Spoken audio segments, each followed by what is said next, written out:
Darkness fills these streets. Some of the world's most dangerous criminals have made the city their playground. But no longer, because I, Batman, along with my allies, will stop them. Heroes such as Robin, Batgirl, Nightwing, Batcow, and a giant animatronic T-Rex. Alright, this has gotten weird now. I clearly need to brush up on my own canon. Anyway, here's the preview.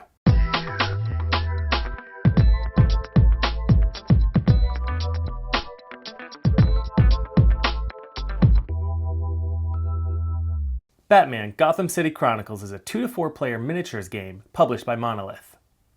So this is going to be a little different from many of the games I've done previews for. Gotham City Chronicles was already funded in March of last year, raising an astonishing $4.4 million. And they're back again for Season 2 content. And if you missed the original Kickstarter, you can pick up everything that was included in that run as well. For the sake of time, I'm just going to be covering the base game. So let's get into it, shall we? First, players will choose one of 21 different scenarios they would like to play. The scenarios each have their own combinations of heroes, villains, objectives, and locations.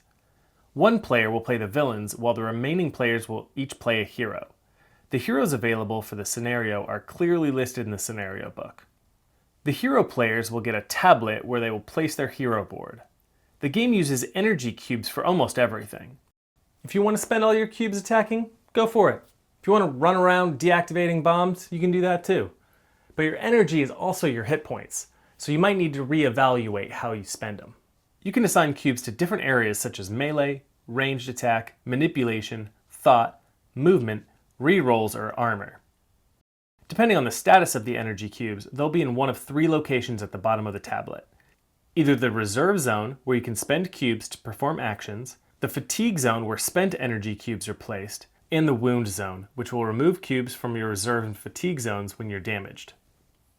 The villain player operates a little differently. They'll still use energy cubes, but they'll also use a command post to activate their characters, which are placed in a row called the river. You can activate 2 players each turn. The cost of activating a character depends on its placement in the river. The leftmost character costs 1 cube, and the cost increases the further down the river you go. Once you activate a character, they are placed at the end of the river, and the other cards shift to the left. Villains with more than 1 hit point have their health tracked in one of 4 rows at the top of the board. When the event tile reaches the first position in the river, the villain player can activate it to trigger events, which are detailed in the scenario book. These can be things like adding reinforcements to the board or upgrading Bane to Venom-injected Bane. At the beginning of the next turn, all players get to recover energy cubes. The hero either recovers a small amount of cubes, or they can rest for that turn to recover more. The villain gets to automatically recover a set amount of cubes dictated by the scenario. The boards the scenarios take place on are highly detailed and consist of multiple levels. This adds strategy as you move through the map because moving between 2 different levels costs extra movement points, unless your character has attributes such as parkour or flight that can help them move around the board. Since there are different scenarios, there are many different ways for the game to end. Usually the heroes either succeed in their goal or fail to stop the villains in achieving their own. And there's so much more to go into, it could take days, and the game has 2 giant boxes to prove it.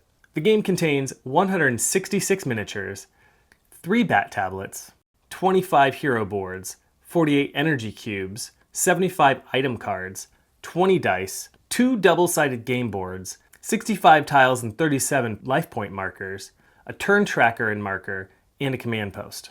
Batman Gotham City Chronicles really embraces its theme, and I think it has a lot that Batman fans are going to love. There's so many different heroes and villains included that I literally had to Google more than a few to find out who they were. The game also includes a wide variety of mission scenarios that should keep you occupied for quite a while. The energy system is where I think this game really shines. It is extremely flexible and gives players a real choice with every turn.